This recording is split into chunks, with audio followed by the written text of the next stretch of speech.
আল্লাহ রাব্বুল আলামিন আদম আলাইহিস সালামকে জানিয়ে দিলেন, কুলনা হাবিতু মিনহা জামিআ, আদম তুমি এবং তোমার স্ত্রী এবং তোমাদের মাধ্যমে কিয়ামত পর্যন্ত যত সন্তান আসবে তোমরা নিশ্চিন্তায় নেমে যাও, কোনো চিন্তা নেই, কোনো ভয় নেই। শয়তান তোমাদের ইচ্ছে করলে গুমরাহ করতে পারবে না, পথভ্রষ্ট করতে পারবে না, তোমাদেরকে ইচ্ছে করলে ফুটবল বানাতে পারবে না। কারণ হচ্ছে এই, আমি তোমাদেরকে এমনি ছেড়ে দিব না।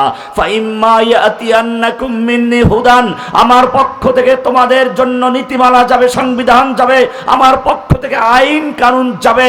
ফামান তাবিআ হুদায়া, যেই ব্যক্তি আমার সেই বাতলানো, আমার পাঠানো নির্দেশনা মেনে চলবে, আমার সংবিধান অনুযায়ী জীবন গঠন করবে, যারা যেই সমাজ আমার সেই সংবিধানকে বাস্তবায়ন করবে, ফালা খাউফুন আলাইহিম ওয়ালা হুম ইয়াহজানুন, সেই জাতির, সেই পরিবারের, সেই দেশের কোনো ভয় নেই, কোনো চিন্তা নেই।